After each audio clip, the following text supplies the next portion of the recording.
इस मन की ऐसी चाल है कि जरा सा असावधान साधक हुआ कि लक्ष्य से भ्रष्ट कर देता है। फिर यही मन निरुत्साहित कर देता है, विक्षिप्त कर देता है। इसी के कथनानुसार चले तो इसी ने भ्रष्ट कर दिया। भ्रष्ट का तात्पर्य होता है जो हम लक्ष्य पे चढ़ रहे हैं उससे नीचे गिर जाना। हमारा लक्ष्य है प्रभु की प्राप्ति, जितेंद्रियता, लेकिन ये मन कई तरह से हमें भ्रष्ट करता है। यदि हमारा किसी से कभी कैसा भी संबंध है, कभी ये प्रियता से भ्रष्ट करता है, कभी भय से भ्रष्ट करता है। सामने वाला प्रतिकूल ना हो जाए, बहुत ये सावधानी की जरूरत है। मन ही दुर्दशा करे, मन ही इतना नीचता किए हुए है कि हम बार बार शास्त्र की बात सुनते हैं, बार बार सतमार्ग पर चलने का उत्साह बनाते हैं, और ये दुष्ट ऐसी चेष्टा कराएगा, ऐसा संकल्प बनाएगा, फिर गिराकर निरुत्साहित कर देगा। जहां रति कर रहा है मन वहीं लगा देता है। निराश नहीं होना, इसकी चाल को पकड़ो। ये दो प्रकार से फंसाता है, प्रियता और भय से। बहुत मनन की हुई बात है। भयभीत तो होना मत, क्योंकि निश्चय कर लो कि मरना है, तो इससे ज्यादा भय क्या दे सकता है। अगर गलती हो रही है सुधार करो, गलती हो गई है प्रभु अहम त्वाम सर्व पापेभ्यो मोक्षयिष्यामि मा शुचः। आपको कमजोर होने की जरूरत नहीं है।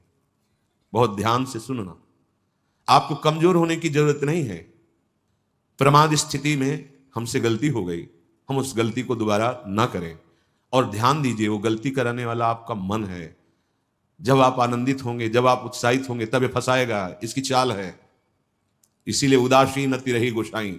जो उदासीन रहता है उसकी नजर अपने मन पे रहती है, और जरा सी भी उन्मत्तता आई कि फिर मन जो है वो ऐसी जगह फंसाता है। इसलिए बचो। इस दुष्ट की चाल बहुत विचित्र है, और जहां ये पवित्र हो जाता है तो यही भगवत स्वरूप हो जाता है।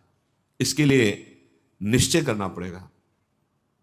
प्राण चाहे चले जाएं, अब हम न प्रियतावश न भयवश गलत नहीं करेंगे। इसे पकड़ो। श्रीपाद प्रबोधानंद, यदि हम किशोरी जी को प्रसन्न नहीं कर पाए तो हम भारी कष्ट सहते हुए यहां शरीर छोड़ देंगे। श्री ने बहुत अंदर की पढ़ी हुई बात कर रहे हैं, यहां के रजिस्टर की पढ़ी हुई बात कर रहे हैं। ये बहुत दुष्ट मन है, बहुत दुष्ट। पूरे जीवन इस पर विश्वास न करें। यहां की पढ़ी बात कह रहे हैं, हृदय की बात को कह रहे हैं, खूब सूक्ष्मता से चिंतन की हुई बात कर रहे हैं। भक्ति के आनंद का जहां उल्लास प्रकट होता है वहीं खसक जाता है, बचा के निकलता है, और प्रियता या भय दिखा करके फंसा देता है। मत भयभीत होना, इससे बिगाड़ तुझे जो कुछ बिगाड़ना है। जो कुछ अब हो, अब गलत नहीं करेंगे, भयभीत मत होना। और प्रियता तो है ही नहीं, कौन प्यार करता है? प्रियता तो है ही नहीं। ये केवल प्रियता का भाव दिखाकर हमें परम प्रिया जो से विलग करना चाहता है। इतने बड़े महापुरुष जो ब्रह्म अधिके त्वम यदि न प्रसीदे, यदि मैं आपको प्रसन्न नहीं कर पाया इस जीवन में, तो कह रहे हैं आप बहुत कष्ट सहते हुए पीड़ित चित्त के द्वारा मैं अपना देहावसान कर दूंगा, देह छोड़ दूंगा, पर आपसे विपरीत आचरण नहीं करूंगा। बस यहां रुकना होगा, यहां पकड़ो, यहां बैठा लो हृदय में बात।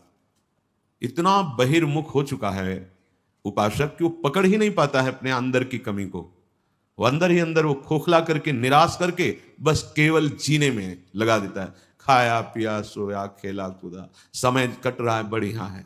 नहीं भाई, ये बहुत दुष्ट है मन। बार बार इसलिए कह रहे, इस पर कभी विश्वास न करो। जब तक शरीर का होश है तब तक सबसे बड़ा दुश्मन हमारा मन है, दूसरा कोई दुश्मन नहीं।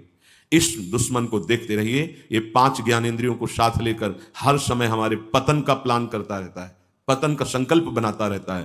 ये बहुत नीच उतर गया है। इसे उच्च चढ़ाने के लिए जो नाम, जो मंत्र, जो आश्रय है, उसको इस कोटि से लेना होगा कि यदि आप प्रसन्न नहीं हुई लाडली जी, तो भयानक पीड़ा और कष्ट सहते हुए जानबूझकर हम अपना शरीर यहां छोड़ देंगे आपके धाम में, पर आपके विपरीत आचरण नहीं करेंगे। आपकी प्रसन्नता चाहिए, नहीं तो अपने जीवन को कष्टमय रखते हुए यहां प्राण त्याग देंगे। भाव समझो। जब इतना दृढ़ निश्चय हो जाएगा तो कोई हमें परास्त कर ही नहीं सकता। ये हमारा मन ही हमको परास्त करता है। एक बार नहीं, लाखों बार इसको देखा है। जहां भक्ति का आनंद उल्लसित हुआ, ताए निकल पड़ा, क्योंकि देख रहा है असावधान है, इस समय ये आनंदित है, असावधान है, और वो कहीं प्रियता या भय दिखाकर फंसा देता है। अब वो जो आनंद था वो गुप्त हो जाता है। जो एक उल्लास बड़ा था, फिर वो निराशा, फिर हताश। अच्छा उपासक है तो उसको लगने लगता है क्या करूं, जीवन नष्ट कर दूं, ऐसा लगने लगता है, क्योंकि वो लक्ष्य की तरफ बढ़ना चाहता है और मन उसको फुसला करके ऐसे गिरा देता है कि वो निराश होकर देखता है अब क्या करूं, अब कहां जाऊं। पहली बात, निराश नहीं होना है, मन के ऊपर ही होनी चाहिए पूरी दृष्टि, क्योंकि उसी आनंद उल्लास में भागेगा, निकलेगा विषय सेवन के लिए, क्योंकि आपको गिराना है, उसका काम है गिराना। बाहर कोई गिरा नहीं सकता, अंदर से अपना बड़ा भारी शत्रु मन है, यही गिरा रहा है। उदासीनता जिस साधक के जीवन में नहीं, वो आगे नहीं बढ़ पाता है। उल्लसित नहीं होना, अंदर उल्लास, तो पूरी की पूरी एकाग्र दृष्टि मन पर। कहीं हमारा मन उल्लास में के छिद्र से भागकर कहीं फंसाने तो नहीं जा रहा है।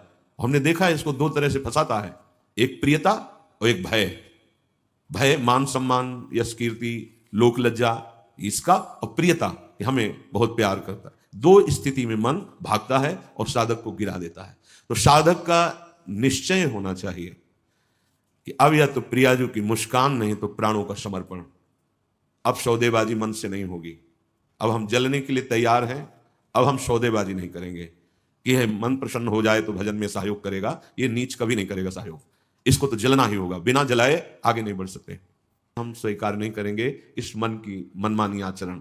बहुत निकृष्ट है, बहुत रुलाया है, बहुत परास्त करता है, पूरा जीवन हो गया है इसको लगाते ही लगाते, तो इसको पढ़ पाए हैं कि हाँ ये है क्या चीज। बहुत नीच प्रवृत्ति है इसकी। एक क्षण तो ये वैराग्य की स्थिति में, एक क्षण में आपको लगेगा भगवत प्राप्ति की स्थिति, और एक क्षण में इतनी गंदी स्थिति पैदा कर देगा कि लगेगा अभी तक जीवन में कुछ हाथ ही नहीं आया। साधक की धज्जियां उड़ाता रहता है मन। और गुरु कृपा पात्र जो चाल इसकी समझ गया, हर चाल पे वही लगाम खींच दी, बच गया। नहीं, बहुत नीच प्रवृत्ति का है ये। अगर इसको समझ पाओगे तो आगे बढ़ पाओगे, नहीं तो निराशा पैदा करके भगवान से विमुख कर देता है। लाखों चलने वालों में कितनों को गिरा दिया, आगे बढ़ने लायक नहीं रखा। इसी मन का खेल है, यह अनुभव की बात है। आनंद की उमगन में इसके निकलने के चांस होते हैं। वो उसी, जब साधक आनंद उमगन में होता है तब वो निकलकर किसी विषय में उसे बांध देता और उस आनंद को खा गया। जो आनंद उल्लास था, अब वो पश्चाताप की आग जल रही है। अब फिर उसको लगता है इतने दिन मेहनत करने के बाद तो इतना हम चढ़ पाए थे, फिर मुझे गिरा दिया। फिर वो निराश होने लगता है। शोक, विषाद, दुख, क्लेश, कष्ट, संताप, भय, उद्वेग ये प्रदान करता रहता है। इसके सामग्री क्या है मन की? इसके अनुकूल चलोगे तो क्या देगा मन? कह रहे हैं शोक पक्का, पर पकड़ में तो है नहीं। ये बहुत खिलाड़ी है, खेल करके और ऐसे तदात्म में बैठा है। तदात्म में कि पीटोगे किसको? तदात्म, तुमने तदात्म कर लिया है। अब उसको दंड कहां से दोगे? दंड तो तब दे जब दृष्टा बने ना। वो तो तदात्म कर लिया है। अब जब कुछ नहीं समझ तो आज से भोजन नहीं करेंगे, उसमें कुछ फर्क नहीं पड़ना। वो इतना बलवान, उसको कोई फर्क नहीं पड़ना। तुम 10 दिन के बाद जब भोजन पाओगे तब तुम्हें वहां फिर खड़ा कर देगा जाके, जहां नहीं खड़ा होना चाहिए। ये सबसे बड़ा बंधन मन है। मन ही मोक्ष का कारण है, मन ही बंधन का कारण है। ध्यान दीजिए, जब आपने अपना जीवन प्रभु को समर्पित कर दिया, भगवत प्राप्ति का निश्चय कर लिया, तो अब तुम्हें मन से सावधान रहना है। और किसी से कोई दुश्मन नहीं है। कोई हमें भ्रष्ट नहीं कर सकता त्रिभुवन में। कोई हमारा किसी भी तरह से आनंद का नाश नहीं कर सकता। एक दुश्मन है, वो है मन। ये बहुत अनुभव की बात कहते हैं। जिसने मन पर सदैव निरीक्षण दृष्टि रखी, वो आगे बढ़ गया। और जो आनंद में, सम्मान में, प्रियता में, वाहवाही में चूक कर दिया, वहीं मन प्रवेश करके माया में आपको नष्ट कर देगा। लक्षण, मन के पास क्या है खजाने में? जब मन के आप अनुकूल चलेंगे, मन के अनुकूल, तो आपको क्या देगा? शोक, विषाद, दुख, क्लेश, कष्ट, संताप, भय, उद्वेग, ये आपको देगा। अगर आप प्रभु के अनुकूल चले, मन जितना आपको आकर्षित करे भोगों के, उसको डांट के उसकी बात ना सुनकर प्रभु के अनुकूल चले, तो इनमें से कोई भी दोष आपके अंदर नहीं रह जाएगा। ना आपके अंदर शोक होगा, ना विषाद होगा, ना दुख होगा, ना क्लेश, ना कष्ट, ना संताप, ना भय, ना उद्वेग, कुछ नहीं रहेगा। निश्चय, ये बात निश्चय समझ लो। सारा का सारा मन का एक खेल है। जो सब दुखी हैं, सब परास्त हो रहे हैं, सब जल रहे हैं, उसका कारण मन है। ये मन प्रत्येक श्वास यदि अपने प्रभु के सुमिरन में अर्पण कर दी जाए और मन की बात ना मानी जाए, तो प्रसन्नता बढ़ने लगे। स्वाभाविक। दो बातें कह रहे हैं। पहली बात तो हर श्वास में नाम जप चले। दूसरी बात, मन की बात नहीं माननी है। इससे लड़ना पड़ेगा। बिना लड़े कोई परमार्थ का योद्धा विजय श्री प्राप्त नहीं कर पाता, और ये बहुत रुलाता है, बहुत दुख देता है। यही यही प्रतिकूल हो जाता है। पहले फुसलाएगा, आपको तन्मय करेगा, इसे छू लेते हैं, इसे देख लेते हैं, इसे भोग लेते हैं, बड़ा सुख मिलेगा।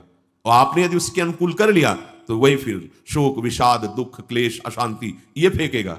अब तन्मयता में वो तुम्हारे बैठ गया है, तुम उसको अपने तन्मयता में ले लिए, तो अब बाहरी दृष्टि रहती है, चलो फिर आज से अन्न नहीं खाते, आज से मौन होते। कुछ फर्क इस पर नहीं पड़ेगा तुम्हारे मौन से, तुम्हारे अन्न त्याग से। इस पर एक बात केवल, इसकी बात माननी नहीं है, बस। हम ये सब करके देखे हैं, कई वर्ष अन्न जुबान में नहीं, आलू गुड़ जो मिला गांव, कुछ फर्क इस पे नहीं पड़ता, ये सब करके देखा है। बस चतुर सावधान वही जो हर श्वास नाम जप करके इसके खिलाफ रहता है। अब देख लो इसकी खिलाफत करना कितना कठिन बात है। मनोवेग है ये, इस वेग को जो सह गया उसको महात्मा टूट गया, वही दुरात्मा बना देता है। बहुत निंदनीय आचरणों से युक्त है मन। आप देख लो, अगर इसको सुधारना चाहते तो इसके खिलाफ कमर कसनी पड़ेगी आपको, जबरदस्ती इसको भजन में लगाना पड़ेगा और इसकी बात नहीं माननी होगी। नाम में बड़ी सामर्थ्य है। मतलब ये जो हम कह रहे हैं, अब कैसे तुम्हें स्थिति कैसे बताएं, ये बड़ी ऊंचाई से गिरा देता है मन। ये कोई छोटी मोटी शक्ति नहीं है मन। इंद्रियाणाम मनुष्याश्मी, ये भगवत स्वरूप है। ऐसा खेल रचा गया है माया का, ऐसा रचना रची गई कि अगर इसका सपोर्ट ना करो तो जीना मुश्किल है। ध्यान देकर देखो, सारा खेल तो इसी के अंतर्गत, और सपोर्ट करो तो जीना मुश्किल है। अब निकलो इस खेल से, निकलो तो परम पद मिल जाएगा। बस जिसने नाम जपा, हरिराम व्यास जी एक पद में कहते हैं, नियंता पतितन को हरि नाम। यही हमारे अंदर कमी हो रही है, इसीलिए हम हार रहे हैं मन से। हम इन सब बाहरी बातों को कोई महत्व नहीं देते। एक है, केवल एक, वही अनेक रूप रखकर तुम्हारे सामने आ रहा है, छुपा छुपी का खेल खेल रहा है। ये अगर मान सम्मान प्रतिष्ठा है, नाटक है माया का, कुछ इससे नहीं होने वाला। कोई इससे आत्म शांति नहीं प्राप्त होती, इससे आत्मानंद की अनुभूति नहीं होती। ये उपलब्धि ना मान ली जाए, हाँ, कि बहुत ऐसा, ये सब स्वप्न है, स्वप्न है। वो एक जादूगर विविध रूपों में आके कह रहा है, पहचान, अगर मेरे मार्ग का पथिक है तो पहचान, मैं तेरे सामने हूं। तो पहचानना तो भूल जाते हैं। अरे बहुत बड़ा सूक्ष्म खेल है, जीत गए तो ब्रह्मा भी नमस्कार करेंगे, ये ऐसा खेल है। भगवत नाम में इतनी सामर्थ्य, पीछे बहुत ध्यान से सुना, मन की बात नहीं माननी। इतनी सामर्थ्य आपको कहां से मिलेगी? बोले श्वास श्वास नाम जप करना होगा, इसी से विजय होगी। मन की बात नहीं माननी, वो हर समय विषय पेश करता रहता है। जैसे आप किसी होटल में बैठे हो तो पर्चा दे देते ना, आप बोलिए इसमें से क्या चाहिए, ऐसे हर समय पेश करता रहता है। पूरे त्रिभुवन में इसी का शासन चलता है, मन का क्या चाहिए। आपने अगर किसी में भी दस्तखत कर दिए, शास्त्र विरुद्ध आचरण है, तो गिरा देगा आपको। बहुत होश में, बहुत होश में। वो होश तब माना जाएगा जब हर श्वास आपका नाम चल रहा है। जो ही नाम आपकी जिह्वा में हर श्वास चलेगा तो मुंह कुचरत कलि को, ये जो कलि अभद्र वर्णत सहस, ये कामादिक दोष, इन सबके मुंह को कुचरता है हरि नाम। इसलिए और साधनों में प्रीति हो जाएगी, नाम जपने में नहीं होगी। और नाम जपने में हो गई तो आप जीत जाएंगे, जीत जाएंगे। हरस से हरि नाम जपत जय। नाम आनंद प्रदान करते हुए आपको बचाता रहेगा, मन की चाल दिखाता रहेगा, उससे कैसे बचना ये युक्ति बताता रहेगा। खोज न राखत श्याम, फिर श्याम सुंदर की खोज नहीं करनी पड़ेगी। नाम चल रहा है ना, यही अब तुम धोखे में नहीं डाल सकते। किसी सूझ वाली आंख ने पहचान की, कण कण में झांकी भगवान की, मेरा प्रीतम सब रूपों में है। ये नाम आपको अनुभव कराएगा। नाम जप नहीं है तो कुछ नहीं होने वाला। बातें बनाने से माया का पर्दा नहीं हट जाएगा। बहुत विचित्र है, बहुत विचित्र। अच्छे अच्छे त्राहिमाम बोल देते हैं इस मन के आगे। हिमालय को उठा लेना सहज है, लेकिन मन को अधीन करना सहज नहीं है। नाम भगवान में इतनी सामर्थ्य है, वो तुम्हें सामर्थ्य देंगे कि तुम मन को अधीन कर सकते हो। कर तुम अकर तुम अन्यथा कर तुम, सर्व सामर्थ्यशाली भगवान को अधीन करने वाला नाम है नाम।